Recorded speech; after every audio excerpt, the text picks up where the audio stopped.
जय जय श्री राधे। कार्तिक महात्म। जय जय तुलसी मैया, जय जय पथवारी माता की जय। कार्तिक मास का 11वां अध्याय आरंभ। नारद जी ने श्री ब्रह्मा जी से पूछने के ब्राह्मण श्री व्यास जी और वशिष्ठ जी ने गृहस्थ आश्रम को सबसे श्रेष्ठ किस प्रकार माना है। वैसे सब नदियां समुद्र में आश्रय पाती हैं, सब जीव माता को आश्रय पाकर जीते हैं। वैसे ही सब आश्रम गृहस्थ का आश्रय लेते हैं। 6 प्रकार के भिक्षु, ब्रह्मचारी, सन्यासी, विद्यार्थी, गुरु पूजक, मुसाफिर और जीविका रहित, ये सब गृहस्थों को ही आश्रय है।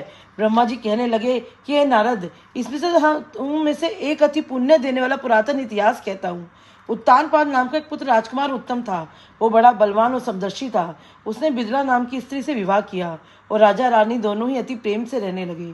एक दिन राजा ने वैश्य का नाच देखते हुए मदिरा पान किया और मदिरा के नशे में रानी को भी मदिरा पीने के लिए कहा, किंतु रानी ने राजा को कहा नहीं माना। इस पर राजा ने क्रोधित होकर सेवकों की आज्ञा दी कि वे रानी को किसी निर्जन वन में छोड़ आए। सेवक विवश और रानी को वन में छोड़ आए। राजा ने भी रानी के वियोग में दुखित होकर दूसरा विवाह नहीं किया।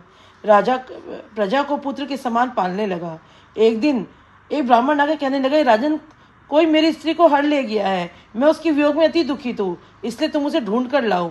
राजा कहने लगा, महाराज, मैं नहीं जानता आपकी स्त्री को कौन किधर कहाँ से लाया है, कहाँ ले गया है। अब आपकी स्त्री को मैं कैसे ला सकता हूँ। ब्राह्मण कहने लगा कि राजन, तुम प्रजा से छठा भाग लेकर सबके रक्षक हो। मेरी स्त्री घर में सो रही थी, वहीं से कोई उसे हर कर ले गया।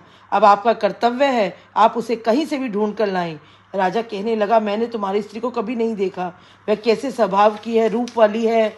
तब ब्राह्मण ने कहा, यद्यपि वह कठोर वचन बोलने वाली है, अति करूपा है, काले रंग की है, बड़ी कर्कशा है, फिर भी मैं उसकी निंदा नहीं करता, क्योंकि वह मेरी धर्म पत्नी है और अर्धांगिनी है।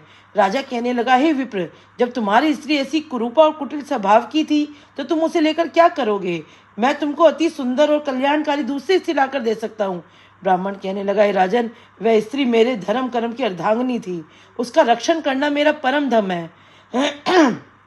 मेरा परम धर्म है। जो स्त्री की रक्षा नहीं करता उसे वर्ण संकर संतान उत्पन्न होती है, उसके पितर नरकगामी होते हैं। जो मनुष्य वैश्यगामी होते हैं उनका कल्याण नहीं होता। जो मनुष्य ऋतुकाल के पश्चात स्त्री संभोग नहीं करते उनका तिल 1 मास तक उसके रुधिर में लौटते हैं। ब्राह्मण के ऐसे वचन सुनकर राजा अपने शस्त्र लेकर रथ पर सवार हुआ और चारों ओर घूम फिर कर उस स्त्री को खोजने लगा। कुछ दूर जाकर उसने एक आश्रम में कुशा के आसन पर बैठे हुए महान तपस्वी ऋषि को देखा। ऋषि ने राजा को देखकर उसका कुछ भी आदर सम्मान नहीं किया और कहा कि हम जानते हैं तुम राजा उत्तानपाद के पुत्र हो, मगर तुम यहाँ किस प्रकार आए हो। राजा कहने लगे, मुने, ब्राह्मण के घर से कोई दुष्ट उसकी स्त्री को हर ले गया। मैं उसकी खोज में इधर आया हूँ, परंतु आपने मुझको अर्ध आदि कुछ भी नहीं दिया और ना ही कुछ आदर सत्कार किया, सो इसका क्या कारण है। ऋषि ने उत्तर दिया, राजन, तुम अर्ध योग्य होते भी अर्ध के पात्र नहीं हो, क्योंकि तुमने अपनी विवाहिता निरपराध स्त्री को वन में त्याग दिया। जहाँ स्त्री का यह धर्म है कि वह अपने पति की तन मन से सेवा करे, वहीं उसकी आज्ञा का पालन करे, वहाँ पुरुष का भी परम धर्म है कि अपनी पत्नी के यथोचित मान सम्मान करते हुए उसकी रक्षा करे। जिस घर में स्त्रियों का मान होता है वहाँ देवता वास करते हैं, किंतु जिस घर में स्त्रियों का अनादर होता है उसका कभी कल्याण नहीं होता। इतना सुनकर लज्जायुक्त होकर राजा पूछने लगा, भगवान, आप भूत भविष्य वर्तमान तीनों कालों का ज्ञान हाल जानने वाले हो, सो कृपा करके बताइए कि ब्राह्मण की स्त्री का कौन और कहाँ ले गया। ऋषि कहने लगे कि राजन, आदि का पुत्र ब्लाक नामक राक्षसी ब्राह्मणी को उत्पलाव्रत वन में हरकर ले गया। जाओ उसको ढूंढकर ब्राह्मण से मेल करवाओ।